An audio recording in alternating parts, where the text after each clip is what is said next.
Hello everyone, and welcome to another book review. This time I am reviewing Five Nights at Freddy's The Silver Eyes. Yeah, I didn't think it was a book either. And I'll admit that when I started reading it, I didn't have very high expectations for it. In fact, I wasn't going to read it at all until I noticed that one of the authors was Scott Cawthon, the maker of the games. And so I decided I'd pick it up, I'd give it a read, see, how bad could it be, right, if Scott was one of the authors. But I was actually really surprised. I really enjoyed this book. I think it's thrilling. I think, it kept me at the edge of my seat the entire time. I tore through it in 2.5 days. And although it's not one I see myself rereading, I definitely enjoyed the experience of reading it once. And I think a lot of other people would too, especially if you were intrigued by the lore of the games. Now this book is all about the daughter of the owner of Fredbear's Family Diner and Freddy Fazbear's Pizzeria. And one of her friends was one of the children who was murdered, as you find out if you look into detail in the games.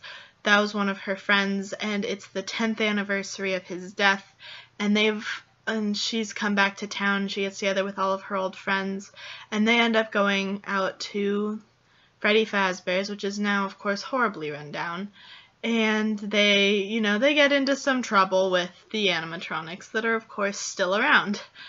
And I thought it was actually a really nice way of summing up a lot of the lore, because of course there's game theory. If you haven't gone and seen the game theory ideas on the lore of Five Nights at Freddy's, I highly recommend it. It's a good video. Well, it's actually several videos now. I think he has one for almost every game, if not all of them.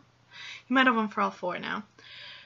But it kind of sums all of it up. It tells you what Scott obviously expects, or what Scott thinks is going on, and I think that that's really just that has to be the final answer. It's his creation. It's his thing. It was born in his mind, so he would be the one that would know. And it was surprisingly well written. Scott is not the only author. But a lot of the times fan-based books, even when, the person who's come up with the ideas is behind it, sometimes they don't always get the best writers. But this was written well. Like I said, it flowed very easily. I just kept turning pages. One night I found I was up way later than I planned to be, just because I was like, one more chapter. I can get through one more chapter before I go to bed. And it just kept me right on the edge of my seat the whole time. And it's all about this girl who grew up with a dad who loved the animatronics, pretty much. And it's a very interesting look into the Five Nights at Freddy's thing. Anyway, there's not much more to say about that with the book without spoiling pieces of it. That's always my biggest issue with these reviews, is how do I give it an honest review without spoiling it for you so you can go watch it yourself. I'd give this book a solid 8 out of 10. The ending felt a little forced, as much as I was kind of expecting it. I kind of saw it coming. It just seemed forced. I wish that there had maybe been a little bit more there before the book was over, but everyone has to have their own writing style.